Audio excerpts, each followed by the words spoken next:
ভাই এই পৃথিবীর বুকে বেঁচে ছিলেন, আধিপত্যবাদের মুখে গ্রাস নিয়ে কথা বলেছেন, ততদিন ইনকিলাব মঞ্চের এই আতিক আব্দুল্লাহ সামনে আসে নাই।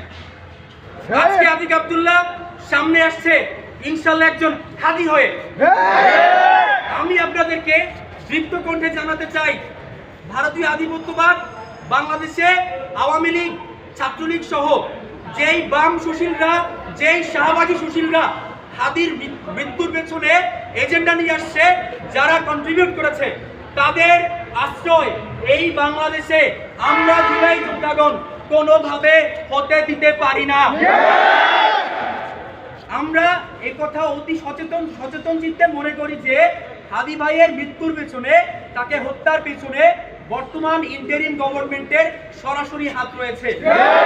রাষ্ট্র উপদেষ্টা সহ ইন্টারিম গভর্নমেন্টের সমস্ত উপদেষ্টার অনতিবিলম্বে পদত্যাগ চেয়ে আন্দোলনই হবে আমাদের ভবিষ্যৎ কর্মসূচি।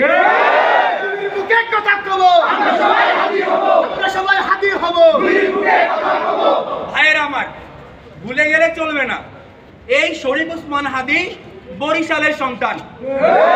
আমরা বরিশাল বিশ্ববিদ্যালয়ে বিলং করি, যেই সমস্ত মুক্তিকামী জনতা, জুলাই যোদ্ধা, আমরা যদি বরিশাল থেকে সর্বোচ্চ প্রতিরোধ, সর্বোচ্চ সমাবেশ, সর্বোচ্চ বিক্ষোভ হাদির সাপোর্টে এই ভারতীয় আধিপত্যবাদের বিপক্ষে গড়ে তুলতে না পারি, আমরা বরিশাল বিশ্ববিদ্যালয়ের একজন শিক্ষার্থী হয়ে এর থেকে বড় লজ্জার, এর থেকে বড় ধিক্কারের আর কিছু হবে না। বাংলাদেশে যদি সব থেকে বড় হাদি জন্ম নেয়, ইনশাআল্লাহ সেই হাদি জন্ম নেবে এই বরিশাল বিশ্ববিদ্যালয়ের বুক চিরে।